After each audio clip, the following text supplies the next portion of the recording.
Olá, queridos, bem-vindos a mais um Grow Podcast, edição especial Base na Estrada. Estou aqui em Vitória, no Base 27, com César Mocelin. César, obrigado por estar aqui com a gente. Valeu.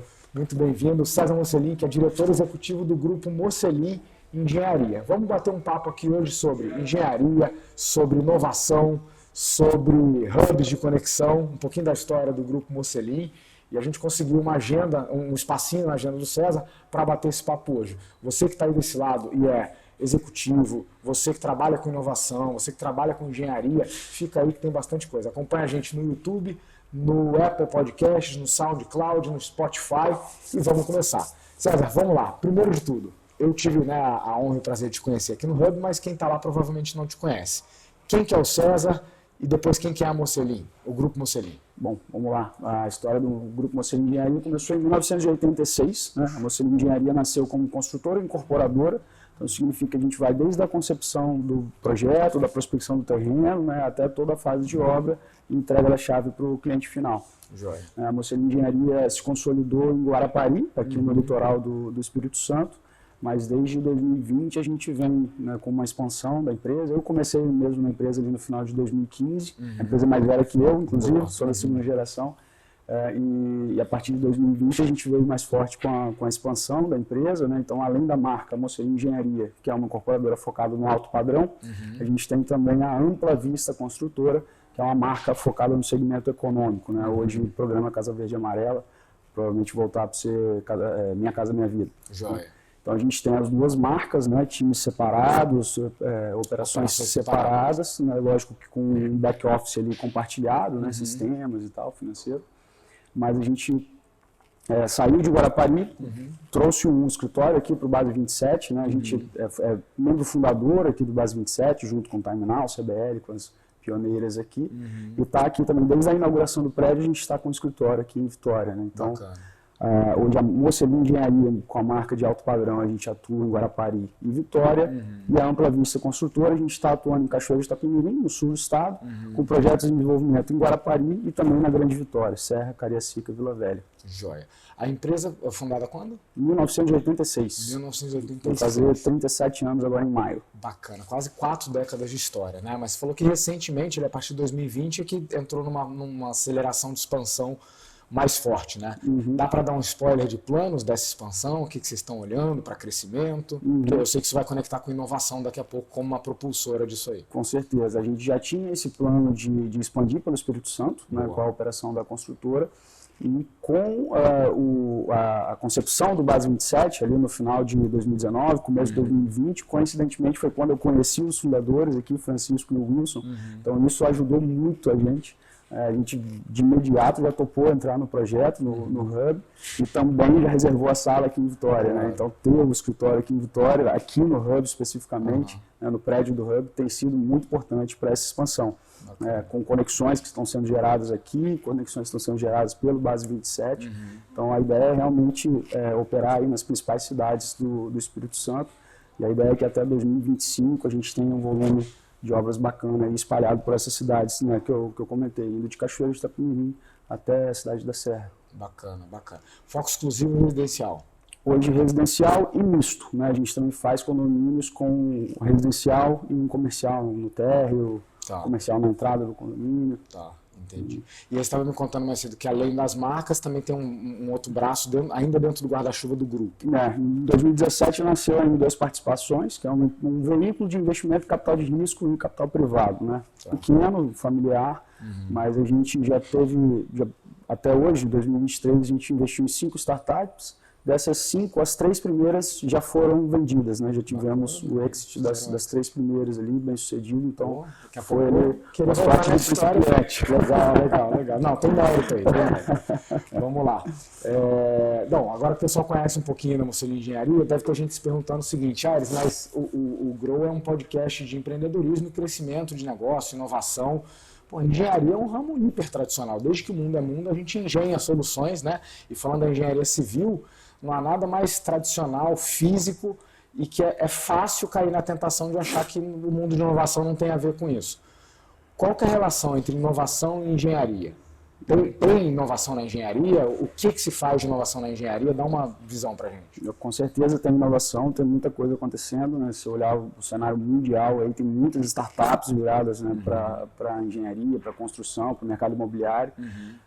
Até a gente conversou mais cedo, né, o Terracota, que é uma gestora de investimentos brasileira focada em Construtex e PropTex, ou seja, startups de mercado imobiliário e construção civil.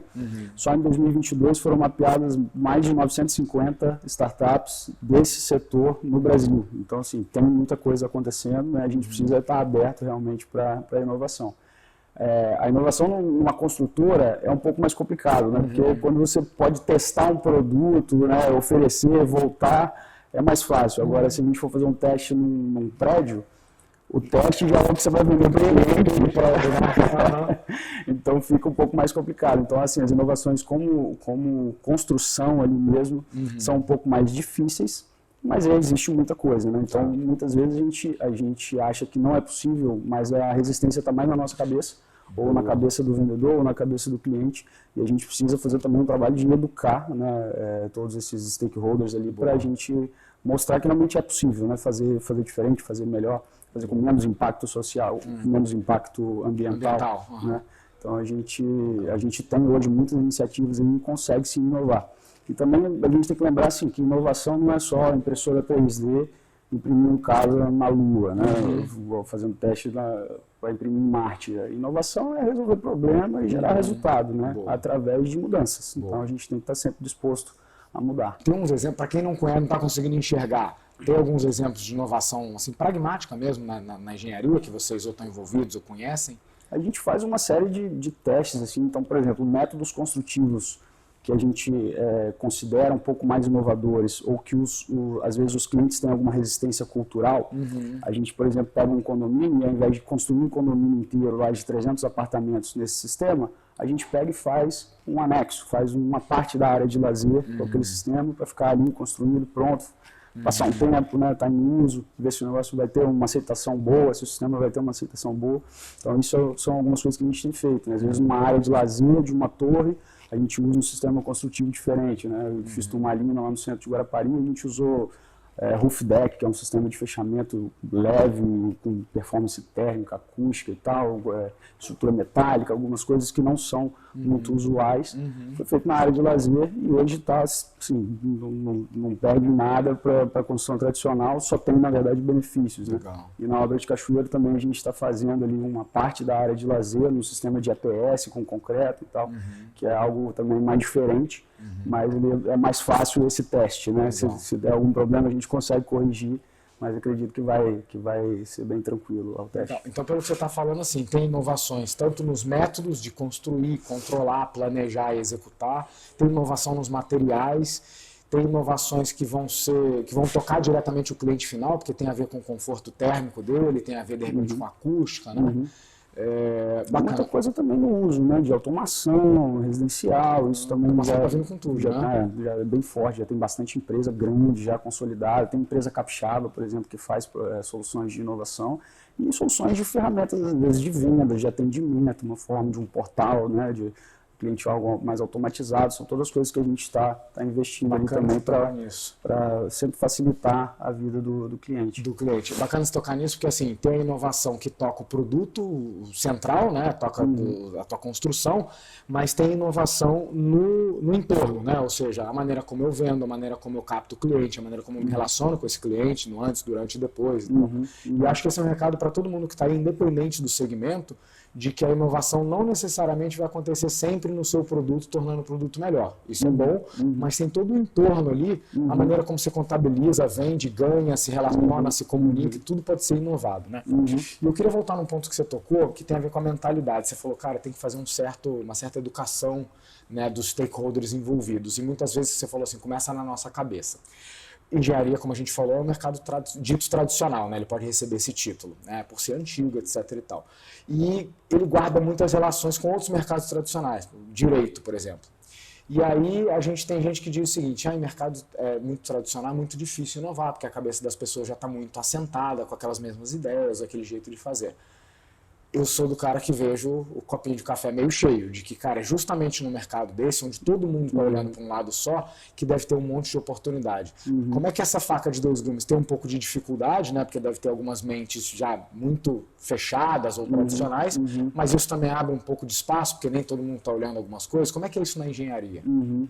A gente pode perceber, assim, a maioria das empresas, né, construtoras, incorporadoras e tal, são de muitos anos, né, de estrada, de história ali, e acabam sendo muito tradicionais, mas também você já deve ter ouvido falar de 1, 2 ou 5 empresas, né, construtoras que quebraram. Né?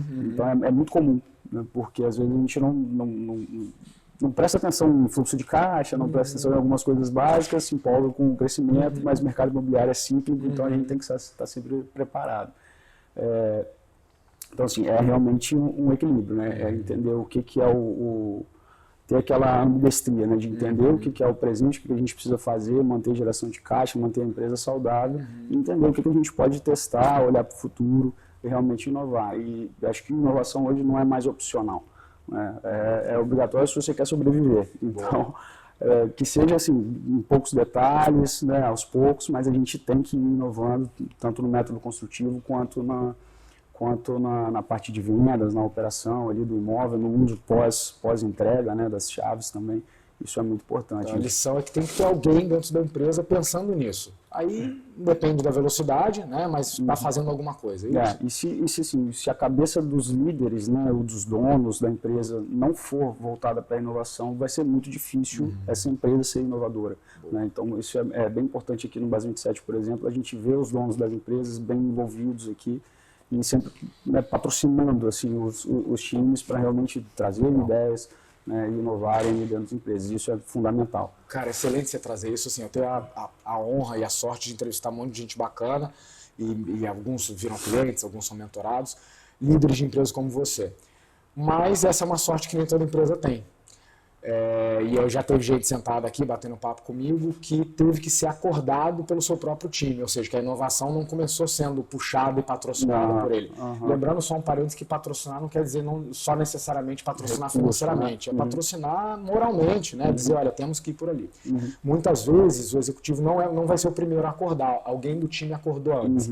Já aconteceu isso, algo que você não estava olhando e teu time te trouxe, falou, olha, estamos vendo aqui uma startup, um método e tal. Acontece sim. Se a cultura da empresa for de uma empresa mais acomodada, o caminho do fracasso acaba sendo mais rápido, né? Então, a gente, até no processo de seleção, isso é um ponto, né, de observação sempre, para a gente buscar pessoas que tenham já esse ímpeto, né, essa vontade, essa proatividade de buscar melhoria sempre, buscar inovação sempre. Isso é legal, hein? Lição para você, que é executivo, que contrata, que é empresário.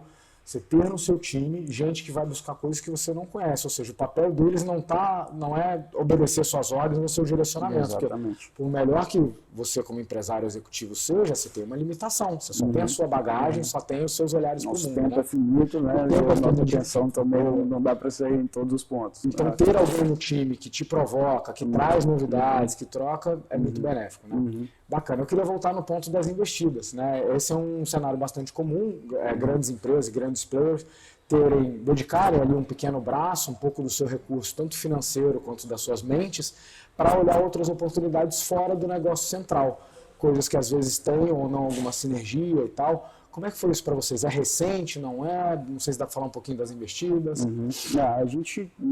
Eu comecei no Grupo Mosselin no final de 2015, né? Então, a gente, por volta de 2017, meio por acaso, caiu nesse mundo aí de investimento em startups, por um amigo de infância que eu tinha, até de Guarapari mesmo.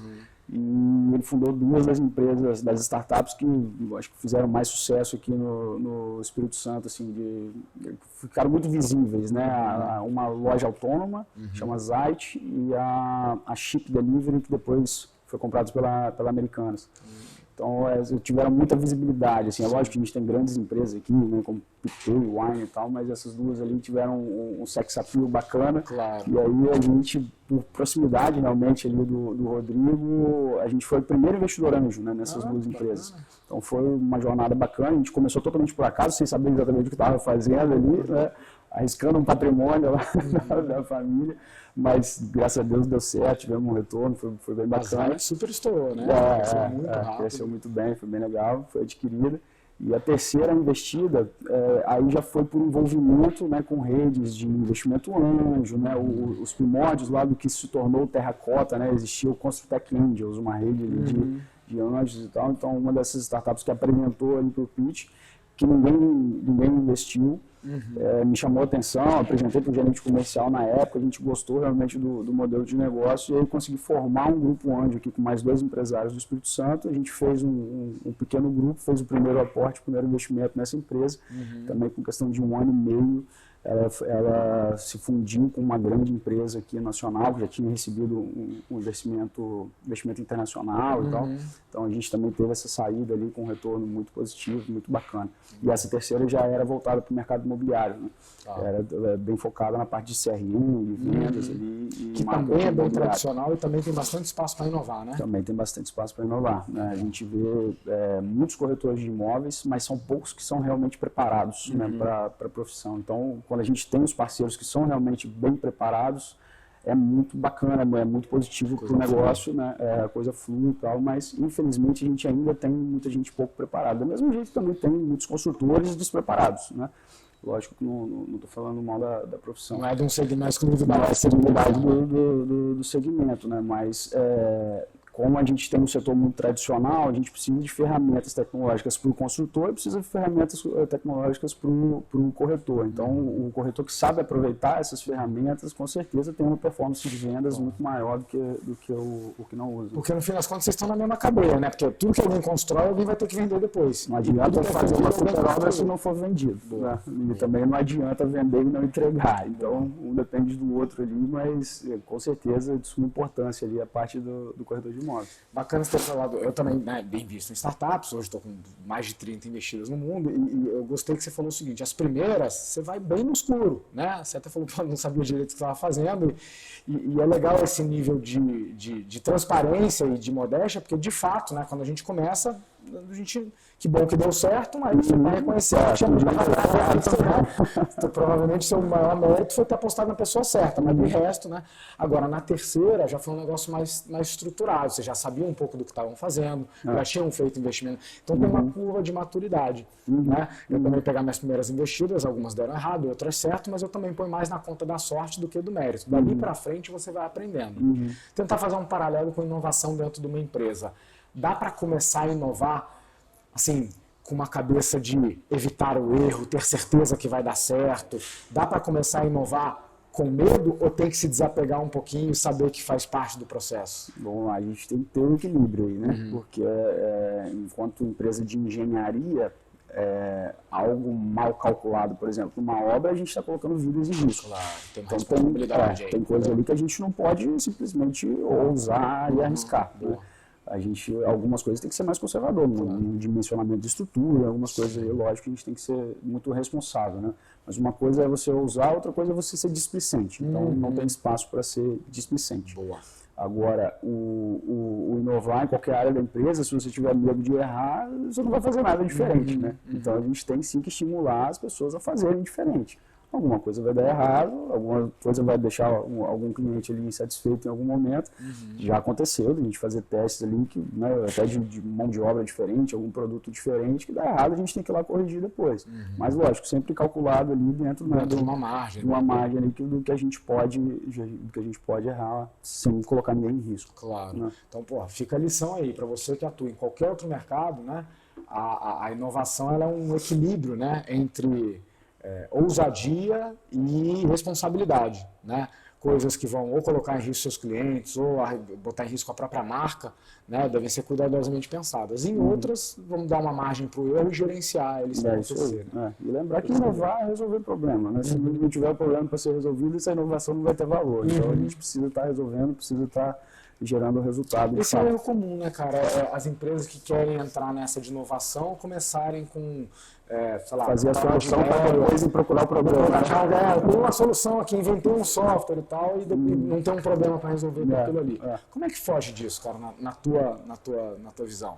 Eu acho que é conhecer muito bem o que você faz, ser apaixonado pelo problema que você resolve, né, ao invés de ser apaixonado só pelo que você faz. Boa. E observar muito, né, o cliente, observar mercado, observar concorrentes, né, observar tendências de mercado. Então, a gente, por exemplo, está num Base 27, sempre tendo palestras, conteúdo, viagens, missões. Né? A gente teve no Web Summit no final do ano passado, né, o maior evento de inovação do mundo. Então, você está exposto a esse tipo de ambiente, isso vai te oxigenando, né, e te mostra os caminhos ali para seguir. Então, é muito importante você estar sempre atualizado.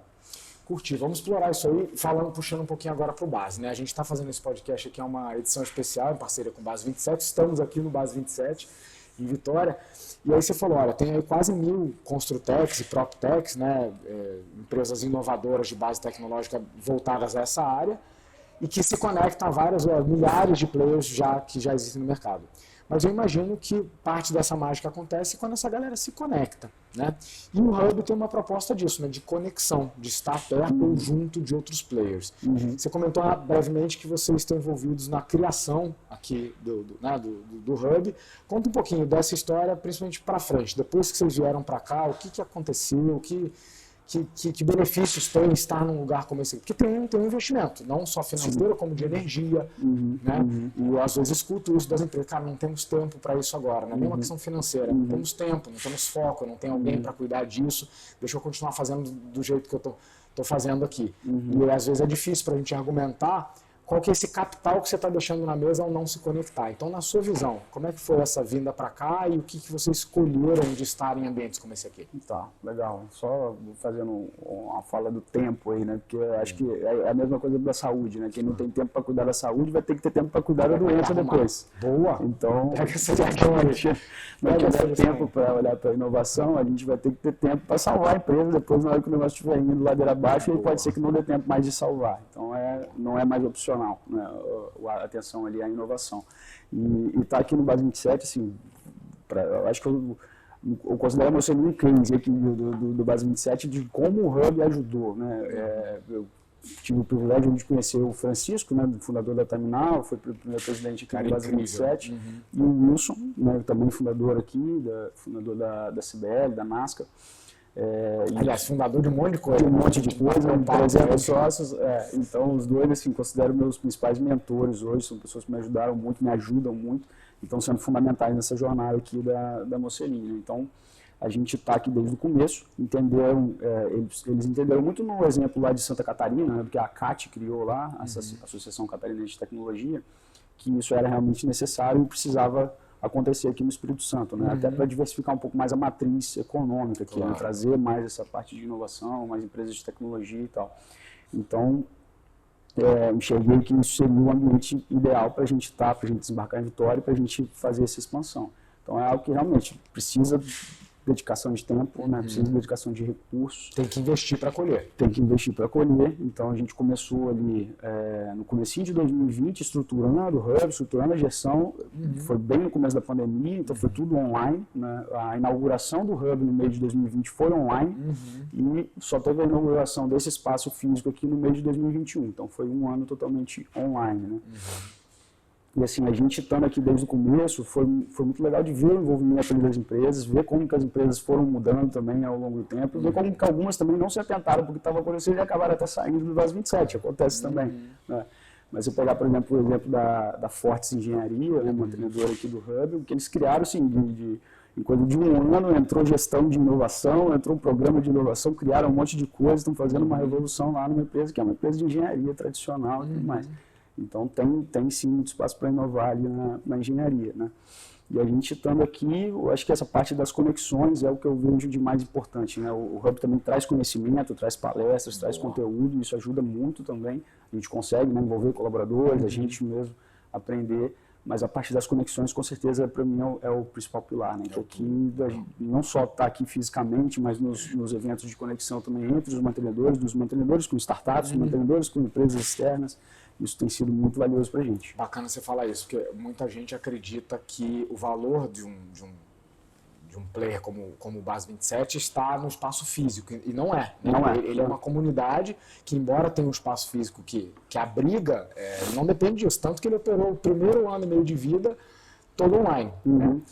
E aí você está falando de que conexões são essas? Então, conexões com pares, outras empresas de engenharia, conexões com startups que solucionam problemas, né, do seu produto, do seu segmento, eventualmente com clientes. Você falou que traz colaboradores aqui também, então a casa também te ajuda a formar esses colaboradores. Só para vocês terem noção, vou falar de algumas mantenedoras aqui conhecidas, o pessoal saber. Aqui dentro, além da Mocelin, da Time Now, da CBL, ArcelorMittal está aqui, ArcelorMittal, Fortes Engenharia, Fortes Engenharia, Soma Urbanismo, Soma